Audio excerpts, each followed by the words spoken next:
Hello, everyone. I'm here with Frank McIntosh. He runs our air traffic control department at the FAA, better known as ATO. I just want to give you all an update on where we've been and where we are today and where I think we're going. So over the last 3 days, as many of you have reported, we have had significant staffing shortages with our air traffic controllers. Saturday, Sunday, Monday, very rough travel days, significant cancellations and significant delays. However, today has been a much better day. A lot more air traffic controllers are coming in. So just for comparison, on Saturday we had 81 staffing triggers. Today we have 4. So I think our air traffic controllers are seeing an end to the shutdown and feel more hopeful, and they're coming into their facilities. So we're grateful to them for all that they're doing. I was just up in the tower here at O'Hare, and I'm proud of the men and women who have given to the country and have showed up for work, making sure our travelers are moving safely through the airspace. I'd also note that there are short air traffic controllers at this facility, and we need more of them to come into the profession. Young men and women, some of the brightest in the country, have to come into this profession, and this shutdown is going to make that more challenging, more difficult for us to accomplish that goal. We used to have 4 air traffic controllers retire every day. We now have 15 to 20 air traffic controllers retiring a day. So that's a problem. Long after you all finish covering the shutdown, we are going to be stuck dealing with this problem where we're about 2,000 controllers short, trying to make up that difference. We're going to do it. We're going to work on it, but that has been a problem of the shutdown. I mentioned I wanted air traffic controllers to come back to work. So to be clear, anywhere from 24 to 48 hours after the government opens, they're going to get a photo ID and 70% of their pay. So 70% of their pay comes within 24 to 48 hours. So I encourage all of them to come to work, to be patriots and help navigate the airspace effectively for the American people. The remaining 30%, I think, will come in about a week after the government opens. I want to say thank you to Senate Democrats, the 8 of them that voted to open up the government. That's critically important. This is now going to go to the House. I encourage every single Republican and Democrat to vote to open the government. And I don't want to be Chicken Little for you all. I'm going to give you what I see. So if the government doesn't open, if the House doesn't do its job, I've had questions about what happens for Thanksgiving. There's a lot of Thanksgiving travel. What's going to happen during that time frame? I'm going to tell you we are not going to get to Thanksgiving. You're going to see this Friday, Saturday, and Sunday. The big disruption thus far, massively more disruption as we come into the weekend if the government doesn't open. It is going to radically slow down. So the House has to do its work. And by the way, I'm very hopeful. It seems like they're in a good mood to come in and vote to open the government. And again, I hope they do that. We're going to take your questions in a moment, but I do want to let you hear from our acting ATO, head of our air traffic controllers, to talk about what he's seen. Then we'll come back and we'll take some of your questions. So, Frank. Good afternoon, and thank you, Mr. Secretary. But before I say anything else, I do want to thank the men and the women, the air traffic controllers, our supervisors, our technicians, our individuals that work at our FAA JTOC and Command Center who have kept this system running over unprecedented times, under unsure times of when the next paycheck's going to come and how they're going to make ends meet. And through it all, they kept everyone at this airport safe, as well as all the airports around the country. Mr. Secretary, I also want to thank you for visiting these facilities, spending time with our controllers and our technicians and our managers to understand the problem and to hear from them firsthand. I can't tell you how much it means to them to have a boss come and listen to that and listen to them and how we're going to get past this shutdown. From the Air Traffic Organization, we're extremely hopeful that we are on the eve of the shutdown. And the reason why I'm saying that is this past weekend, Friday, Saturday, and Sunday, witnessed 3 of the highest staffing trigger numbers out of the 4 that we've had on record during this shutdown. Out of these whole entire days, we've seen 3 staffing triggers, Friday, Saturday, and Sunday, that severely impacted the operation. Normally, what we will do is we'll put in ground delay programs that you'll see your flights being delayed. That's a normal protocol. This past weekend saw us put in airspace flow programs where we had to slow the entire country down, which forced massive cancellations and delays. This is not sustainable for our air traffic controllers, for our technicians, and for the American public. For our controllers who are working and worried about what's going to happen to them, rest assured, when the shutdown's over, they will be made whole, and they'll be made whole within a week.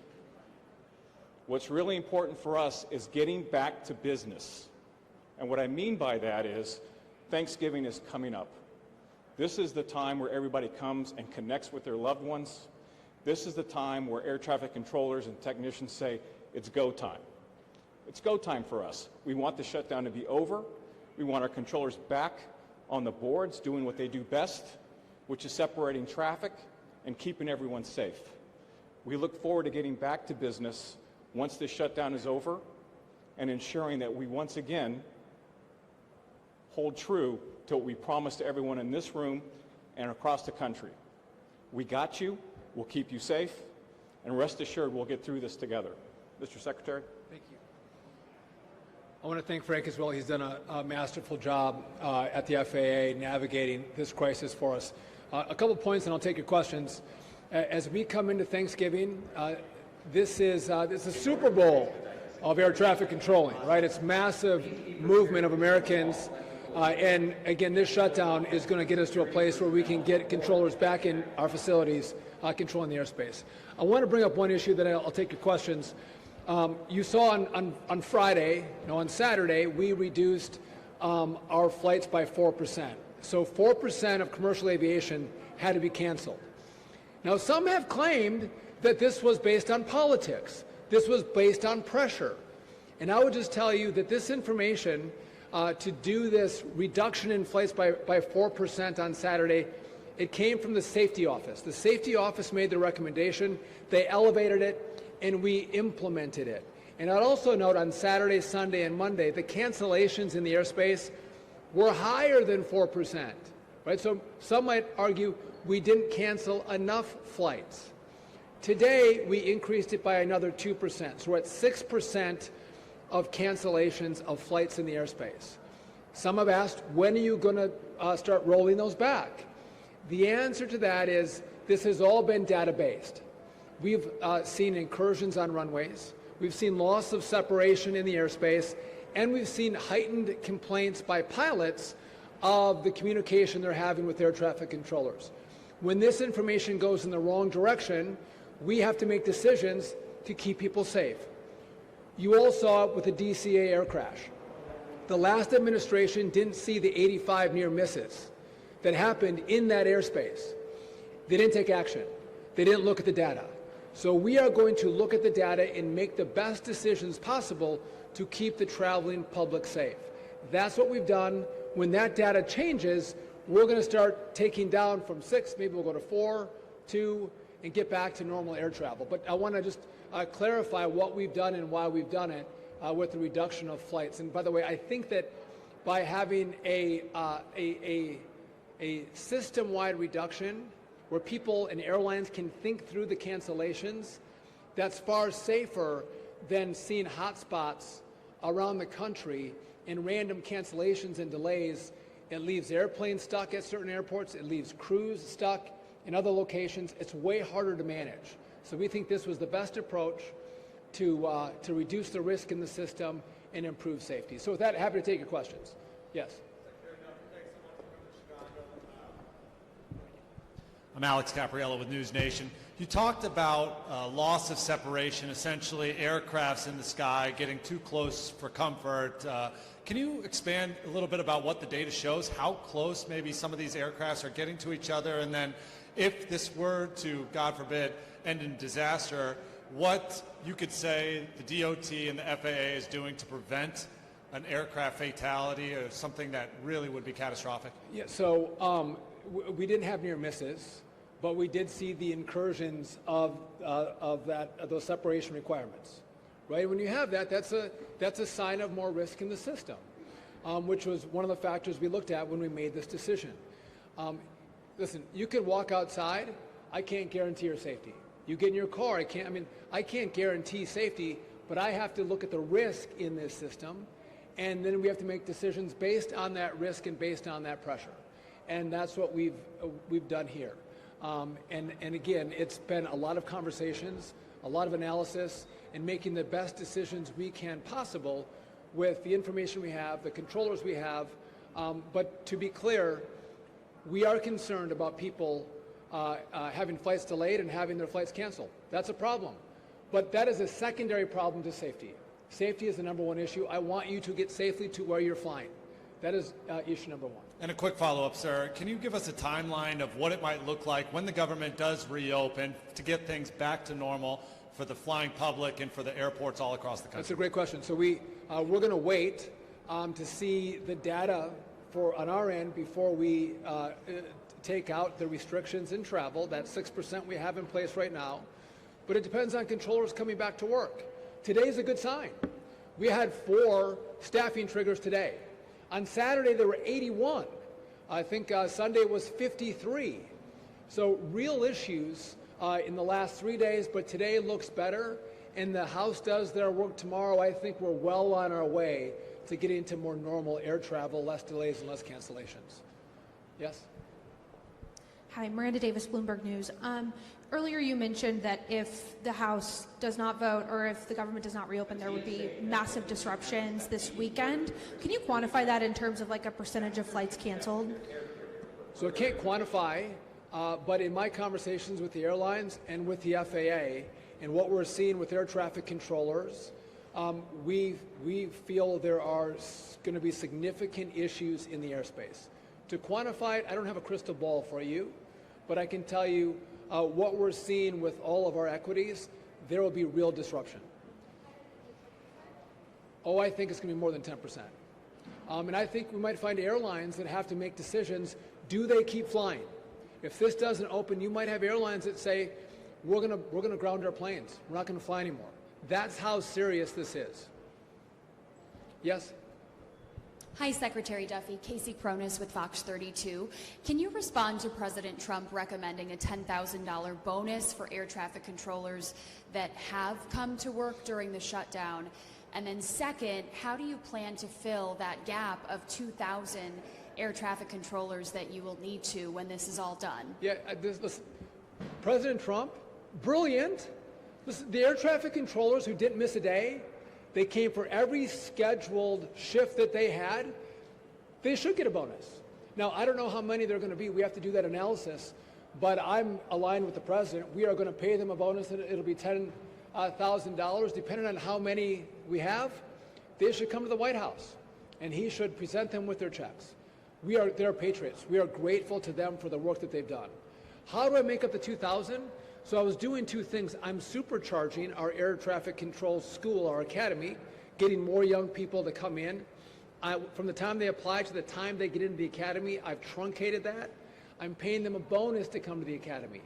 We've kept paying the students at the academy a stipend to make sure the academy is still operational. We've done all those things. But we've seen that young people have been less willing to be air traffic controllers when they see they may not be paid. That's a problem. But the second part of what we've done is we have air traffic controllers who can retire after 25 years of service. I've asked them, they're the most experienced in the airspace. I said, would you please stay on? Please don't retire. I'll give you a 20% upfront cash bonus if you don't retire and you stay on the job. And what we've seen in the course of this shutdown is a far greater majority of those controllers that I thought were going to stay are now retiring. So it makes my problem more difficult, it's more challenging, but we are going to get the Academy fully operational to get as many controllers into the airspace as possible to make up that differential. Yes? Thank you. Kind of the opposite. The president's also talked about penalizing some of these air traffic controllers who took sick time.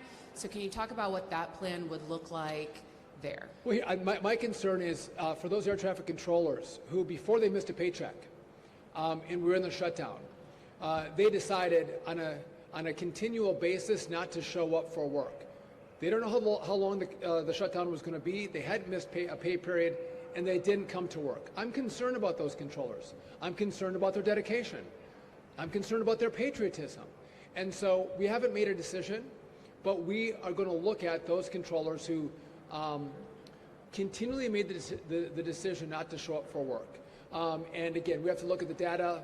I would just tell you, I'm trying to bring more air traffic controllers in. I'm not trying to take air traffic controllers out.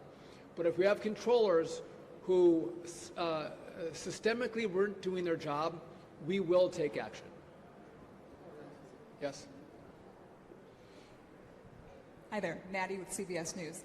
I wanted to ask how quickly will the air traffic controllers get paid once the government reopens? So how quickly will air traffic controllers get paid? So they'll be paid within 24 to 48 hours of the government opening. They'll get 70% of their back pay in that time frame, and then after, the remainder will be made up.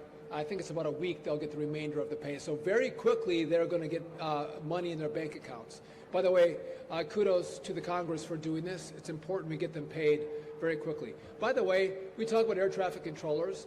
We have technicians in our towers that keep our very, very old equipment operational. They've been coming to work to make sure our equipment works. They've been moving without pay. We have a wide swath of people who are focused on safety. It might be trains, it might be certifying aircraft that have all come to work without pay. We talk about the air traffic controllers today because it impacts people's lives, but a lot of people have gone through long work weeks, haven't got paid. I'm grateful they're going to hopefully get paid if the House does their work. Yes? Hello, Secretary Duffy. Brona with WGN here in Chicago. You talked a lot about the cancellations and the delays, and I believe there are restrictions in place for the private jets as well. Did you fly here today on a private plane?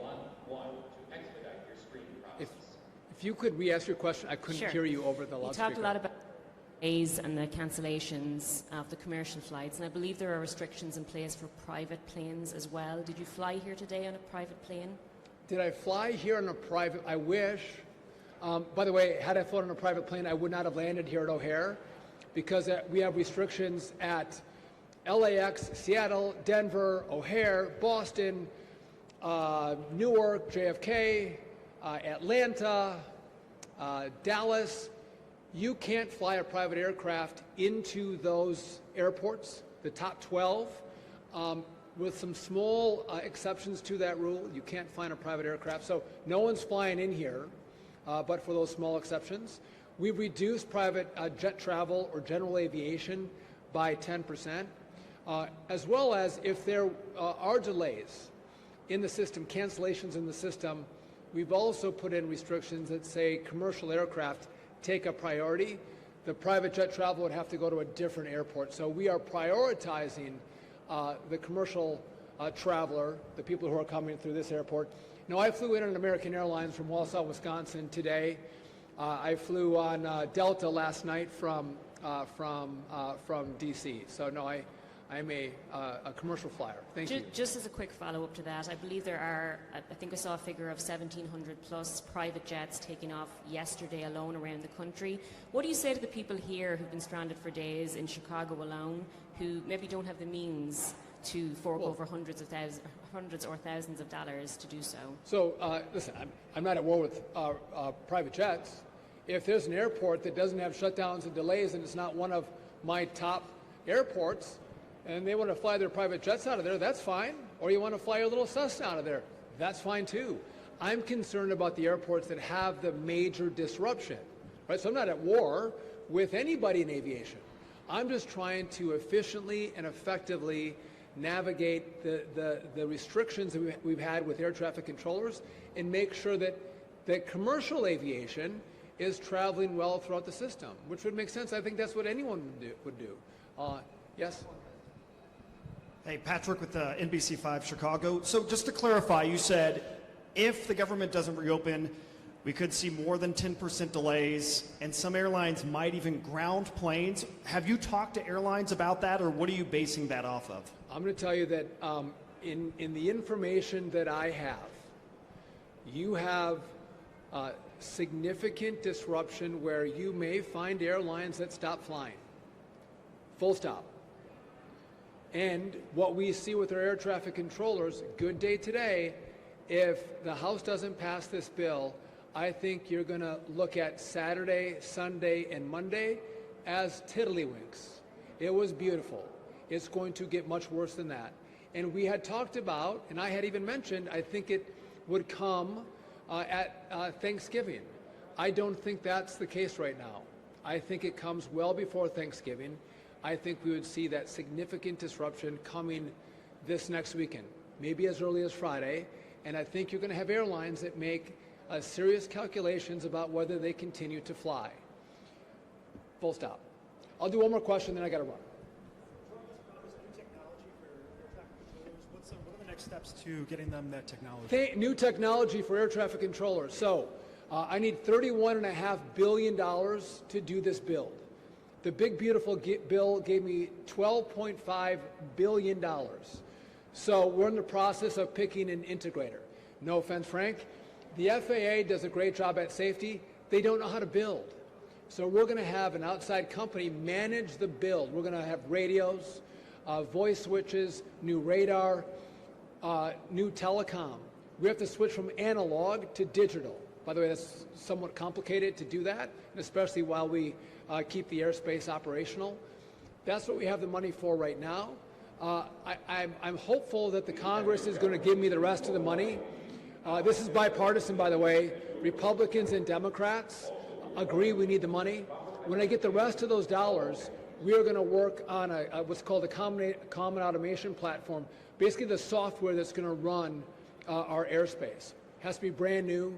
It has to be developed, debugged, and then deployed. So that's going to take us longer than I think the 3-year period that we're on right now. And then the air traffic controllers, they need brand new equipment. You've seen the paper strips they use for flights. We're trying to move this to digital flight strips. Again, it's great 1985, 1993 equipment year. It's a blast from the past, but we should live today and technology from today. And I would just tell you, what we're doing isn't easy. And because it isn't easy, no one else has done it. Everyone else has passed it off. And Frank and I and Brian Bedford, but most importantly, President Trump has said, actually deliver for the American people, fix this system. And so that's exactly what we're going to do. And by the way, I've talked about what this shutdown does for air traffic controllers. That's real. But it hasn't done that for this mission to modernize the airspace. We were given the money in the big, beautiful bill, so we had it in our coffers at the FAA. So that process has continued to move forward, which I'm grateful for. So that has not been delayed, though the air traffic controller issue is going to be a problem that we're going to deal with into the future. By the way, Chicago's been, at least today, running well. Love the air traffic controllers. I hope they get my flight out on time today. I put a good word in for myself. I'm kidding. But again, I fly to here quite a bit as well. I want to thank you for coming out and covering the story.